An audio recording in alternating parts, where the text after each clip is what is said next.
विद्यार्थी मित्रांनो नमस्कार। इयत्ता तिसरी मराठी यामधील आम्ही जाहिरात वाचतो हा एक भाग आहे। आपल्याला पान नंबर 20 वर आहे आणि याचा आपल्याला स्वाध्याय दिलेला आहे। याचा स्वाध्याय आज आपण या व्हिडिओमध्ये सोडवणार आहोत। चला तर मग सुरू करूया। सर्वात प्रथम आपल्याला जी जाहिरात दिली आहे तिचे आपण वाचन करूया। जाहिरातीमध्ये एक चित्र आहे ज्यामध्ये एक मासा दाखवलेला आहे आणि तो झोपलेला आहे आणि त्याचा घोरण्याचा आवाज चिन्हांद्वारे दाखवलेला आहे आणि एक मुलगी कौतुकाने त्याच्याकडे बघत आहे, तिला काहीतरी प्रश्न पडलेला आहे, अशा स्वरूपाचं एक चित्र आहे। आता या चित्राबरोबर जाहिरातीमध्ये जी माहिती आली आहे तिचे वाचन करूया। या मुलांनो या रे या, लवकर सारे नाटक पहा, धमाल विनोदी बालनाट्य, माशाचं घोरणं पाहायला विसरू नका, चौकस चिंगी आणि घोरणारा मासा। हे जे बालनाट्य आहे त्याचं नाव आहे चौकस चिंगी आणि घोरणारा मासा। उद्या शनिवार दिनांक 22 एप्रिल दुपारी 3:30 वाजता, स्थळ रंगकला नाट्यगृह रेणापूर। हा जो नाटकाचा प्रयोग आहे हा शनिवारी 22 एप्रिलला आहे, दुपारी 3:30 वाजता आहे आणि तो रंगकला नाट्यगृह रेणापूर या ठिकाणी आहे। या बालनाट्याचे लेखक आहेत योगेश डिखळे, दिग्दर्शक आहेत रजनी चिपलकट्टी, निर्माती आहे लता वानखेडे आणि कलाकार जे आहेत ते आहेत 22 तडाखेबाज बालकलाकार आणि घोरणारा मासा। यानंतर तिकीट विक्रीविषयी माहिती दिलेली आहे। तिकीट विक्री नाट्यगृहावर रात्री 8 वाजेपर्यंत। आजच तिकीट खरेदी करा आणि तिकिटाचे दर दिलेले आहेत 50 रुपये आणि 30 रुपये। प्रत्येक तिकिटावर एक चिवडा पाकिट चक्क मोफत। तिकिटासोबत एक चिवड्याचं पाकिट मिळणार आहे, तेही मोफत। अशी ही संपूर्ण जाहिरात आहे, आपण तिचे वाचन केले आहे। आता या जाहिरातीवर आधारित आपल्याला पुढे प्रश्न दिलेले आहेत, त्यांची उत्तरे आपण पाहूया। प्रश्न 1 आहे, जाहिरात कशाची आहे? तर याचं उत्तर येईल जाहिरात चौकस चिंगी आणि घोरणारा मासा या बालनाट्याची आहे। यानंतर प्रश्न 2 आहे, बालनाट्याचे नाव काय आहे? बालनाट्य कोणत्या दिवशी आहे? तर याचं उत्तर येईल बालनाट्याचे नाव चौकस चिंगी आणि घोरणारा मासा असे आहे। बालनाट्य शनिवार दिनांक 22 एप्रिल रोजी आहे। पुढील प्रश्न आहे, या नाटकाचे दिग्दर्शन कोणी केले आहे?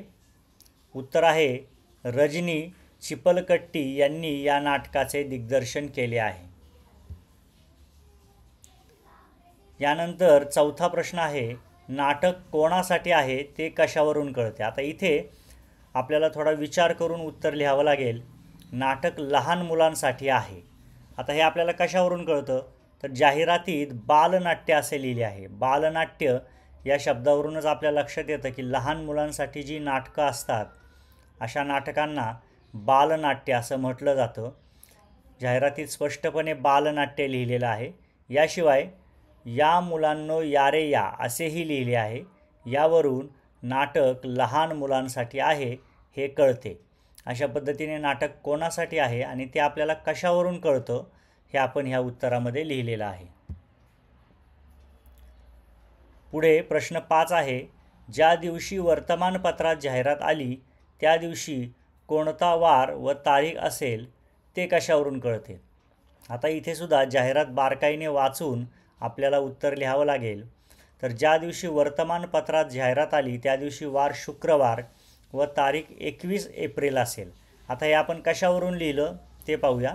जाहिरातीत उद्या शनिवार दिनांक 22 एप्रिल असं लिहिलेलं आहे, म्हणजे उद्या शनिवार दिनांक 22 एप्रिल ही माहिती आपल्याला जाहिरातीत मिळते। याचा अर्थ जर शनिवारला उद्या म्हटलेलं आहे तर आजचा वार शुक्रवार असणार आहे आणि उद्याची तारीख जर 22 एप्रिल अशी म्हटलेली आहे तर आजची तारीख 21 एप्रिल अशी असणार आहे। यावरून आपल्याला ज्या दिवशी वर्तमानपत्रात जाहिरात आली त्या दिवशी वार शुक्रवार व तारीख 21 एप्रिल होती हे लक्षात येतं। अशा पद्धतीने वर्तमानपत्रामध्ये जाहिरात आल्याच्या दिवशी कोणता वार व तारीख होती आणि ती कशावरून होती हे आपण इथे स्पष्ट करून लिहिलेलं आहे. यानंतर 6वा प्रश्न आहे, आजच तिकीट खरेदी करा असे जाहिरातीत कशामुळे सांगितले असेल, उद्या तिकीट खरेदी केले तर चालेल का? हे सुद्धा आपल्याला जाहिरात व्यवस्थितपणे वाचल्यानंतर लक्षात येईल. बालनाट्याची तिकीट विक्री रात्री 8 वाजेपर्यंतच आहे, त्यामुळे आजच तिकीट खरेदी करा असे सांगितले आहे. उद्या म्हणजेच बालनाट्याच्या दिवशी तिकीट खरेदी करता येणार नाही. जर आपण जाहिरात बारकाईने पाहिली तर त्यात लिहिलेलं आहे की 8 वाजेपर्यंत, रात्री 8 वाजेपर्यंत तिकीट विक्री होणार आहे आणि ती त्याच दिवशी होणार आहे. दुसऱ्या दिवशी 3:30 वाजता बालनाट्य सुरू होणार आहे. त्यामुळे आपल्याला आजच्याच दिवशी तिकीट खरेदी करावं लागेल. दुसऱ्या दिवशी म्हणजे बालनाट्याच्या दिवशी आपल्याला तिकीट मिळणार नाही. त्यामुळेच जाहिरातीत आजच तिकीट खरेदी करा असं लिहिलेलं आहे. यानंतर 7वा प्रश्न आहे, सुमी तिकीट घ्यायला गेली. तिकीट देताना तिथले काका म्हणाले, येताना टोप्या घालून या. त्यांनी टोप्या घालून यायला का सांगितले असेल? आता इथे आपल्याला जाहिरात वाचून अंदाज लावावा लागेल. तर नाटक एप्रिल महिन्यात म्हणजेच उन्हाळ्यात दुपारी 3:30 वाजता आहे. या दिवसात भरपूर ऊन असतं.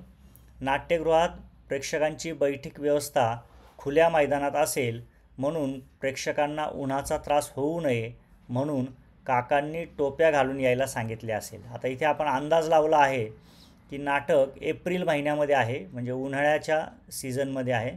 शिवाय ते दुपारी 3:30 वाजता आहे, म्हणजे त्या दरम्यान खूप ऊन असतं.